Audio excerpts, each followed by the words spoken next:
मित्रों, आज के एपिसोड की शुरुआत में क्यों उसकी मॉम के साथ झगड़ा करके उसकी मॉम डैड के घर से जा रहा था, क्योंकि मॉम कहती है कि अगर तुम अभी जाओगे तो कभी वापस मत आना। क्यों कहता है कि आप मुझे नहीं रोक सकती वापस आने से, और वो तुरंत ही गुस्से में से घर से निकल आता है, क्योंकि मॉम पीछे से कहने लगती है कि मैं घर की लॉक चेंज कर दूंगी, देखती हूँ कैसे वापस आते हो। और क्योंकि डैड उन दोनों का झगड़ा देखते ही रह जाते हैं। दूसरे सीन पर हम मीन और मीन की मॉम को देखते हैं, जहाँ मीन कह रहा था कि मॉम आप फिक्र मत करो, क्यों ऐसा नहीं है जो इजीली गिव अप कर दे तो वो मेरे साथ ब्रेकअप नहीं करेगा।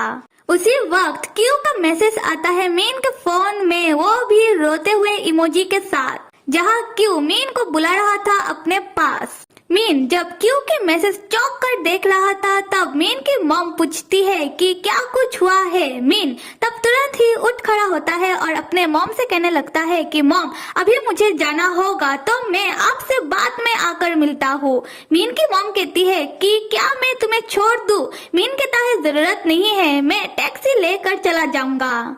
जाते वक्त मीन अपने मॉम से पूछ रहा था कि मॉम क्या मैं बाद में यहाँ क्यू को आप सबसे मिलाने के लिए लेकर आ सकता हूँ? मीन की मॉम कहती है कि हाँ बेटा जरूर, तुम्हारे डैड भी क्यू से मिलकर खुश होंगे। ये सुनकर मीन के मुंह में एक बड़ा सा स्माइल आ जाता है। मीन उसके घर से बाहर निकलते वक्त उसका मुलाकात उसकी बड़ी बहन से होती है, जो मीन को देखते कहने लगती है कि भाई क्या तुम घर आए थे? मीन कहता है कि हाँ, और अभी मैं जल्दी में हूँ, तुमसे मैं बाद में फोन करके बात करूँगा। अगले सीन पर हम मीन को क्यू के पास जाता हुआ देखते हैं, जहाँ क्यू एक नदी किनारे बैठकर पी पा कर रोए जा रहा था। जब मीन क्यू के पास जाकर बैठता है, तब क्यू मीन को गले लगाकर फुट फुट कर रोते हुए कह रहा था कि मुझे मेरे घर से लात मारकर बाहर निकल दिया है। मीन जिसको क्यू के पास से स्ट्रॉन्ग वाइन का स्मेल आ रहा था, वो क्यू के सामने एक वाइन का बोतल देख लेता है। तब मीन अपने मन में कहने लगता है कि इसने क्या पी रखी है। क्यू जो मीन को पकड़कर रोते हुए कह रहा था कि जो भी हो, मेरे पास तो खुद का मेरा गाड़ी है, मेरा खुद का घर भी है, पर फिर भी मैं क्यों उनके ऊपर डिपेंड हूँ, मुझे कोई भी नहीं चाहिए। मीन मुझे किसी से कोई फर्क नहीं पड़ता, मुझे किसी के बारे में फिक्र नहीं करना। मीन क्यू को प्यार से समझाते हुए कहने लगता है कि लोग कभी कभी गुस्से में बहुत कुछ बोल जाते हैं, पर वो ये सारी वर्ड अपने दिल से नहीं कहते। क्यू तुम दुखी मत हो, सब ठीक हो जाएगा। और अपने मन में सोचने लगता है कि क्यों ऐसे तो वो बहुत मैच्योर है, वो एक 30 ईयर का मैन है, पर मैं उसका सपोर्ट बनना चाहता हूँ। हुआ ये है कि क्यू को बहुत बुरा लगा है कि उसका मॉम उसे समझना ही नहीं चाह रही है और उसे प्रेशराइज की जा रही है, और इस चक्कर में उन दोनों का झगड़ा हो गया है। खैर यहाँ से होता है सीन शिफ्ट, चलते हैं यॉन के घर, जहाँ डिजाइन मैनेजर आया हुआ है यॉन को उसके घर छोड़ने के लिए, क्योंकि वो दोनों फिर से किसी पार्टी में गए थे, जहाँ जाकर यॉन टल्ली हो चुका है। जब डिजाइन मैनेजर यॉन को उसके घर उसके बेड में लेटा रहा था, उसी वक्त मिस्टर वी भी यॉन के घर आते हैं, जहाँ डिजाइन मैनेजर मिस्टर वी को देखकर चौंक जाता है और मिस्टर वी गुस्से में डिजाइन मैनेजर को घूरने लगता है, मन में ये सोचते हुए कि चल क्या रहा है। तब डिजाइन मैनेजर यॉन को ब्लैंकेट ओढ़ा रहा था। मिस्टर वी आकर डिजाइन मैनेजर का हाथ पकड़ लेते हैं और उसे यॉन के पास से हटाकर वो यॉन को देखते हुए डिजाइन मैनेजर से पूछने लगते हैं कि यॉन को क्या हुआ है। डिजाइन मैनेजर तब कहता है कि यॉन को प्रमोशन और ट्रांसफर मिलने के कारण हमारे कुछ दोस्तों ने एक डिनर पार्टी रखा था, वह जाकर यॉन ने कुछ ज्यादा ही पी लिया है, तो मुझे यॉन की फिक्र होने लगी, तो मैंने सोचा कि उसको उसके घर ले आता हूँ। और मिस्टर वी आप यहाँ क्या कर रहे हो? तब क्यू का बड़ा भाई एटीट्यूड के साथ कहता है कि मैं यहाँ, ये मेरा प्रॉपर्टी है और मैंने इसे रेंट में दिया है, तो मैं मेरा कुछ सामान यहाँ भूल गया था, उसे ही लेने के लिए आया था। डिजाइन मैनेजर पूछता है कि तो मिस्टर वी, आप बिना परमिशन घर के अंदर आ जाते हो। मिस्टर वी चीख के कहता है कि किसने कहा कि मैं बिना परमिशन आया हूँ? मैंने पहले ही यॉन को इन्फॉर्म कर दिया था कि मैं आ रहा हूँ। डिजाइन मैनेजर कहता है कि खैर जो भी हो, आज जब यॉन ड्रिंक कर रहा था ऐसा लग रहा था कि उसका मूड ठीक नहीं है। ऐसे तो वो हमेशा ही हंसता रहता है, पर आज मुझे उसका मूड ठीक नहीं लगा। मैंने उससे नहीं पूछा कि क्या कारण है। मैंने सोचा कि आप जब उससे पूछोगे तो वो आपको ये बात जरूर बताएगा।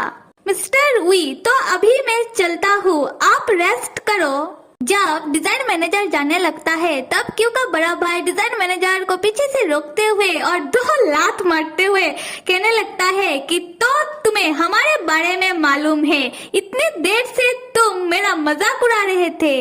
डिजाइन मैनेजर हंसते हुए तब कहता है कि मैंने तो सिर्फ अनुमान लगाया था। मिस्टर वी तब सीरियस होकर कहते हैं कि खैर अगर फ्यूचर में ऐसा कुछ प्रॉब्लम हो तो तुम मुझे मैसेज करके कह देना।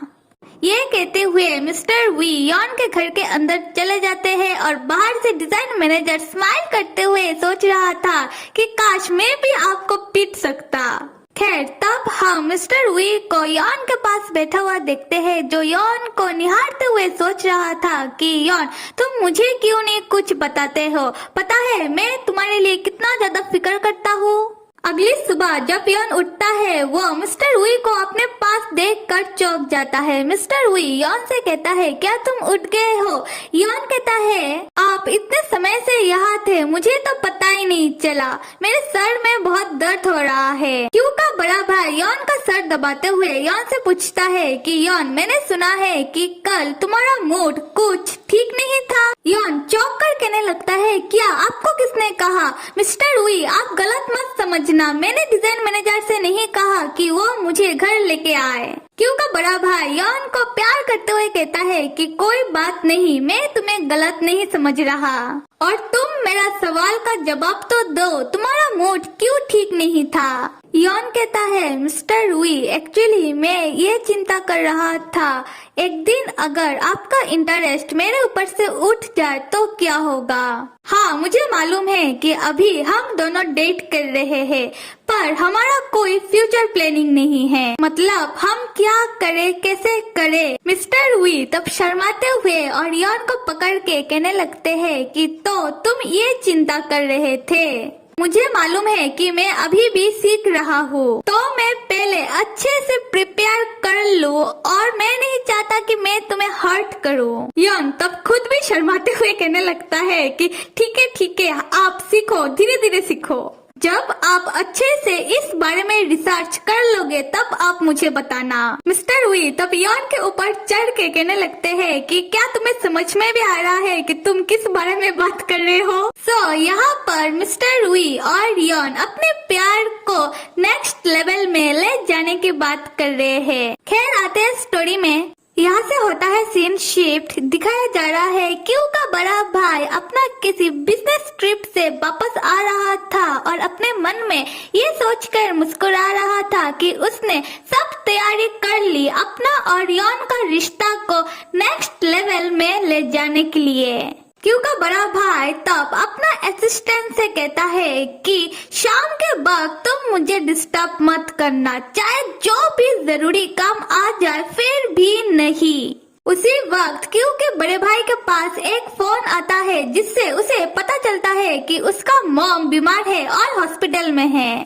तब हम देखते हैं क्यू का बड़ा भाई हॉस्पिटल आकर अपने डैड से कह रहा था कि डैड आपने मुझे ये बात पहले क्यों नहीं बताई। क्यू के डैड कहते हैं अपने बड़े बेटे से कि फिक्र मत करो, एक छोटा सा सर्जरी हुआ है, इतनी बड़ी बात नहीं है, तुम बिजनेस ट्रिप के लिए गए थे तो मैं कैसे तुम्हें बताता।